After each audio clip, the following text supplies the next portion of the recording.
Good morning, everybody, from a slightly wintry Castle Crag in the English Lake District. So maybe a slightly bizarre place to talk to you about safaris. My name is Sohrab Jahromi, and I've been taking people on safari for about 10 years. So when Instant Holidays came up and said, look, we want a really high quality safari that we can sell to our guests at a really aggressive price, there's a lot of things that come into play. We've got to travel a lot of distance to make sure we get to the different ecosystems that are available. And obviously you want to see the big five, but not just the big five, but all the other animals that we can possibly get you to see. We want to see it in as short a space of time as possible, whilst keeping you in good shape so that you can really enjoy your safari. So the itinerary we've come up for you is really hot and really cost effective. So you're going to leave the UK and you're going to arrive in Nairobi, and from Nairobi we're going to go up and we're going to do our first game drive in a place called Sweetwaters. Now the reason we want to go there is we've got a really good chance of rhinos. There's a white rhino there, and a white rhino is a grazer, so we're more likely to see them out in the fields. The black rhino is a browser, so it's going to be in the bushes more, eating off the trees, and also it's a lot shyer, so much more difficult to find. We've got a good population of leopard there, and rhino and leopard, when we're guiding and we're trying to find the animals, they're really the most difficult ones that we're going to have to find for you. So that gives us a good spot. Beautiful place for us to have lunch and stay. Absolutely wonderful. Then from there we're going to come down to a place called the Ark, and the Ark is a completely different experience. We're going to go up into the Aberdares Mountains. You actually get locked into the Ark, and there is water and a salt lick outside the front, and the animals literally come to where we are.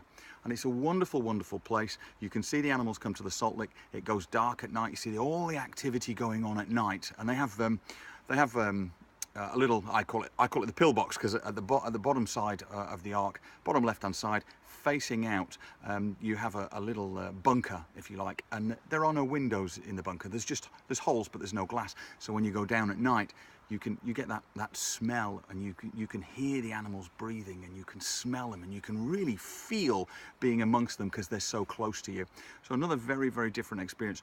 Very jungle-like up there, thick vegetation. We've got wild forest hogs. There's lots of genet cats just outside, which are very beautiful animal. Another chance of leopard. Lots of hyena there as well. There's no lions in the Aberdares National Park. They've been removed, so the hyenas can't scavenge as much. So the hyenas sometimes come out to hunt. So a good population of hyena there as well.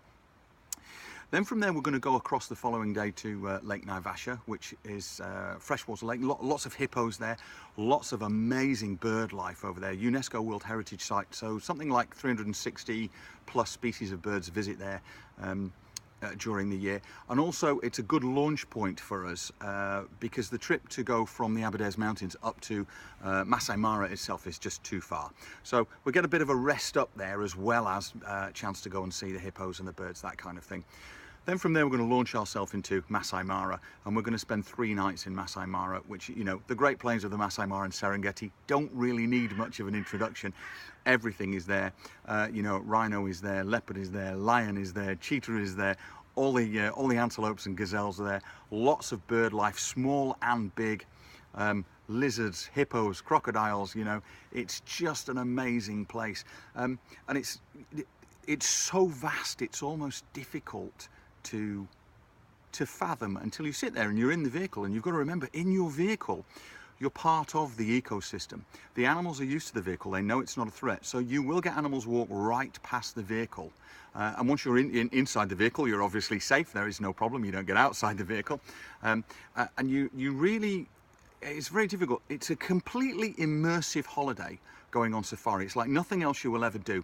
You are in the middle of the Masai Mara. If you're quiet and you say nothing, you'll just hear the sound of the wind.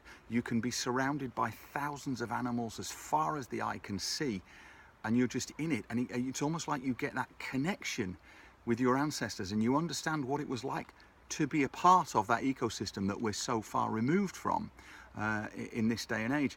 And it's a wonderful thing. For me personally, it's top on my bucket list. I go anywhere between maybe 2 and 4 times a year. 10 years on, I still get excited every single time I pack my bag to go on safari. And I promise you, if you take this trip, you will leave a little bit of your heart in Africa. You can't help it. It stays there. But she will exchange with you part of her soul. and it will stay with you forever. You will never ever be the same person again once you've been on safari. So I really hope we will see you there. It's a truly amazing trip. It's something you will never ever forget, and it was something you will carry with you the whole of your life.